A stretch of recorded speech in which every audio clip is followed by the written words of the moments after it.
Go through it. The Republican National Convention, as we said, kicked off yesterday by officially renominating Donald Trump for President of the United States. The convention speakers painted a bleak picture of a potential Joe Biden presidency while portraying Donald Trump as the man standing between order and anarchy, with one speaker calling him the, quote, bodyguard of Western civilization.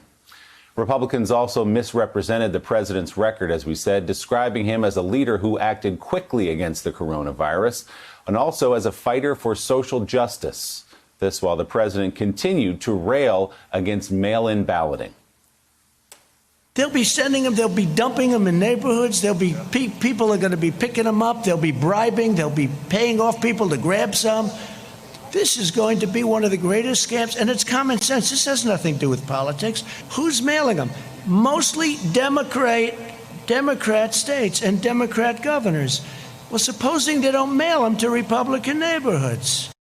But here's the thing. So if they don't have any enthusiasm, so you'd say, are you going to vote? I'm not getting up to vote.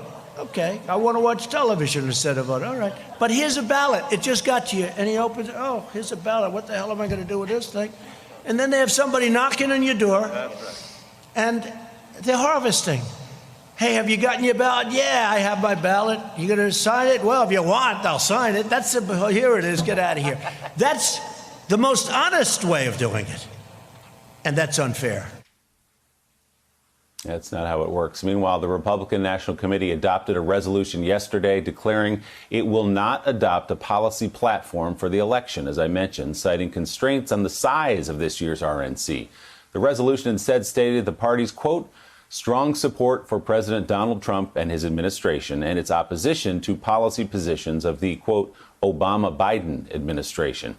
The document declared that the Republican Party has and will continue to enthusiastically support the president's America First agenda, without saying exactly what that is. The resolution also accuses the media of, quote, outrageously misrepresenting the implications of the RNC not adopting a new platform in 2020, and calls on the media to engage in accurate and unbiased reporting, et cetera, et cetera, et cetera. So, Joe, here it is, what I mentioned at the top. No platform this time. There's always been a platform, of course. They say it's because the convention is so disparate and it's hard to bring everyone together, but you really could put a central ideas and principles down on a piece of paper, and they've chosen not to.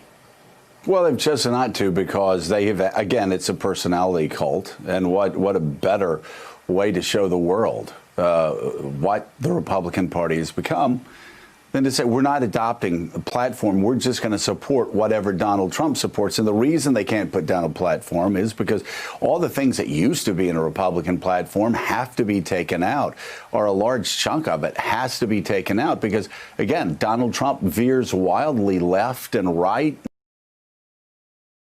Are you really going to say you support fiscal responsibility when Donald Trump has driven up the biggest deficits and the biggest federal debt and had the biggest budgets in the history of mankind?